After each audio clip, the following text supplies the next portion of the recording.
The name of this movie is Independence Day 1996. So the film starts by showing the moon. We see a stone there that was placed by the people who came first to the moon. It was written on that stone that we are the first humans to have stepped on the moon. Then we see a shadow on that stone, which is that of a very big alien ship. It was moving fast towards the ground.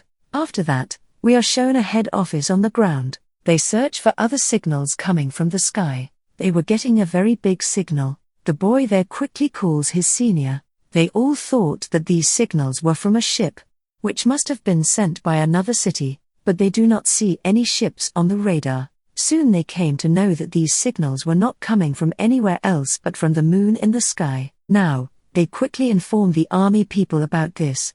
They tell them that whatever it is very big. Its size is as large as a quarter of the moon. Army people say that maybe it is a normal spaceship.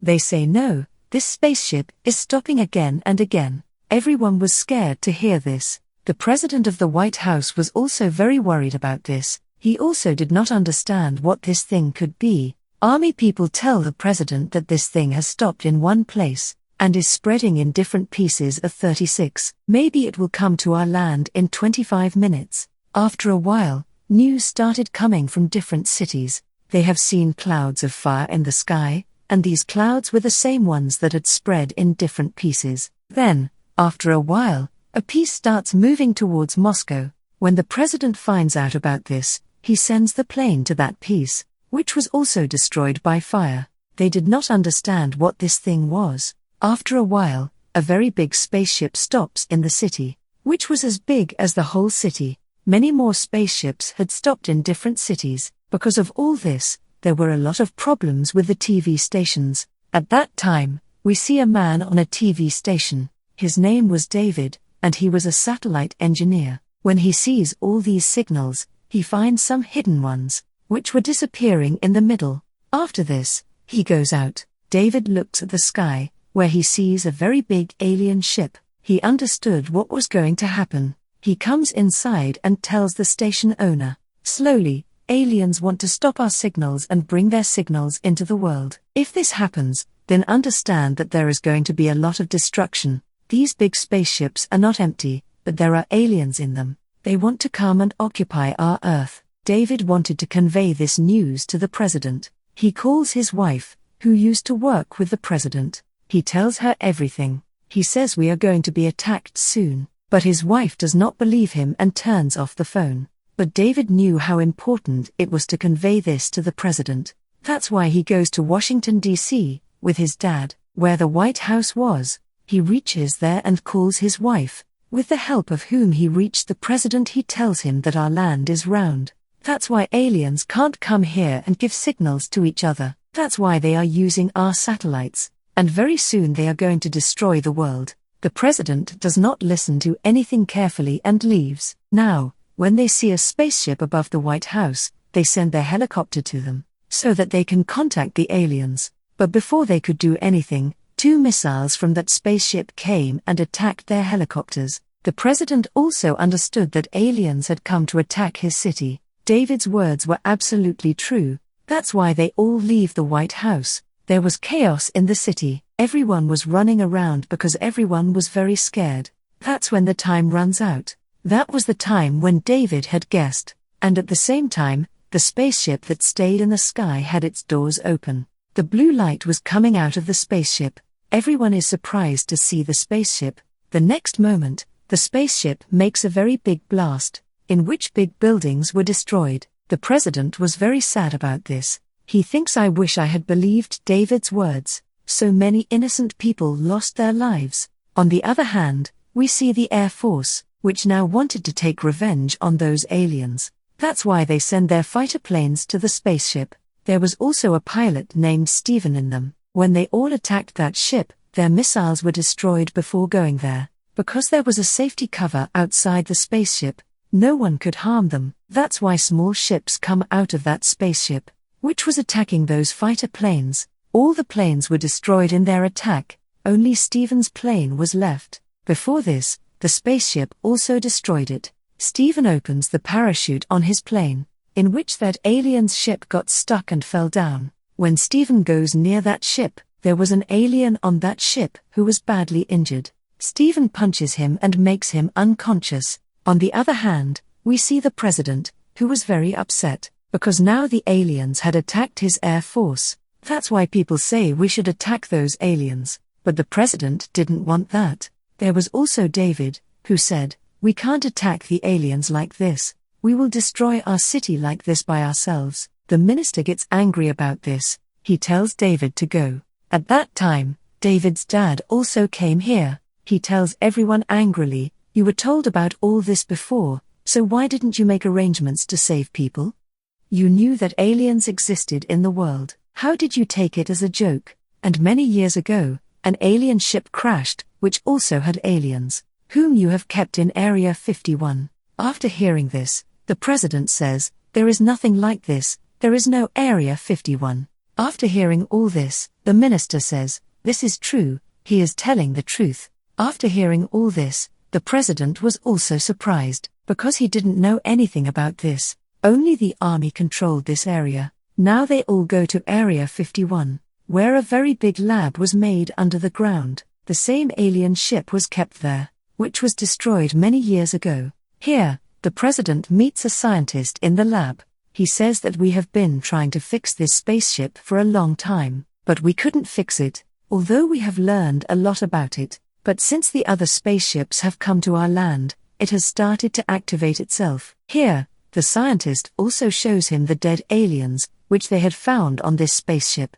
The scientist says they can see and hear like us, but they can't speak. The president says that whatever it is, you will have to find out soon. What is the mission of the aliens? There we are shown Stephen, who had that alien. He was pulling the alien forward with his parachute. He goes ahead and stops a truck. The man sitting in the truck was also a pilot a long time ago. When he fought in space, the aliens kidnapped him, but no one believed his words until today. Stephen had come to the base with this man and the alien, and this area was 51. First, the guards don't let them go ahead, but when Stephen showed the alien, everyone was scared, and they allow them to go inside. The alien was brought to the lab. The scientist opens the suit he was wearing, but after a while, the alien came to his senses.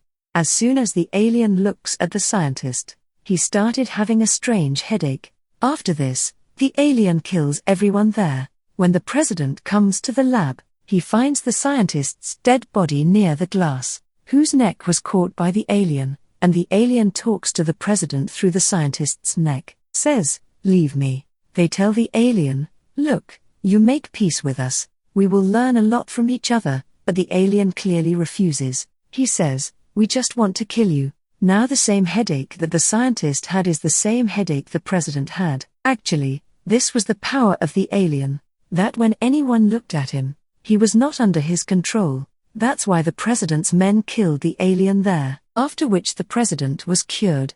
Now he also understands what the alien wants from him. He tells his people that the aliens have come to take over our world. They keep roaming from one planet to another, and now it's our planet's turn, that is, the Earth's turn. Now we have no choice but to attack them. That's why they attack, but their spaceship's protective wall stops their attack. On the other hand, Stephen takes his plane to the city, so that he can go there and save people. He saves his wife and all the injured people, in which the president's wife was also there, but she could not survive, she had died. The president is very sad about this. He was completely broken. David was also very angry at the intoxication of alcohol. He was angry that he was not able to do anything to save people. Here David's dad comes and says, "What are you doing?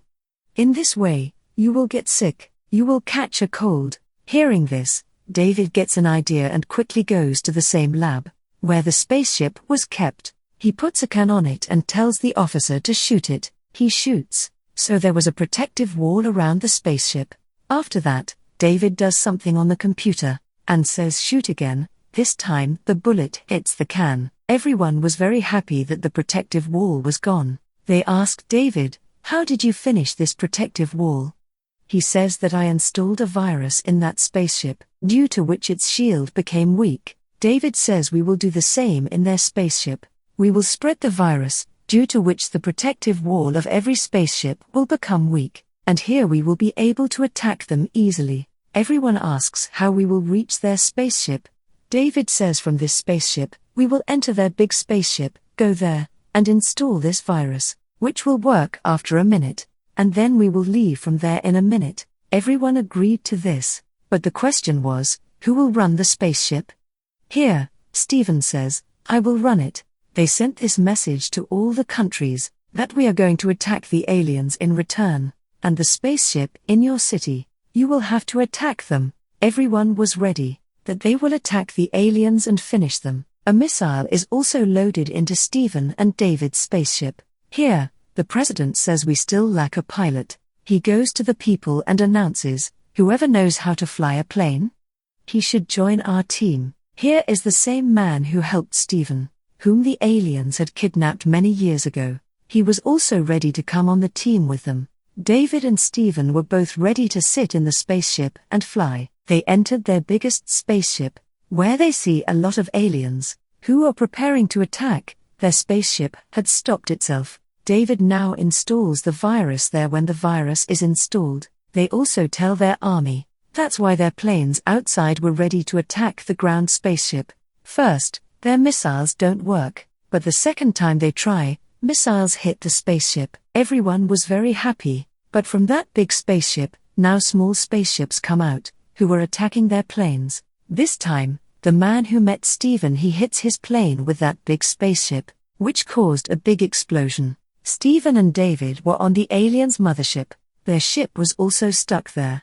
They both now decide that they will load the missile here, even if they lose their lives, but they will not leave the aliens alive. As soon as the missile hit the control panel, their spaceship was also released. They had 30 seconds to get out of this mothership. Its door was also about to close. They try to come out of it. As soon as they come out, there is a big explosion in that alien's ship. All the spaceships on the ground had been killed by humans. In the same way, the aliens lost and humans won. Humans had saved their planet from the aliens. The film ends with this.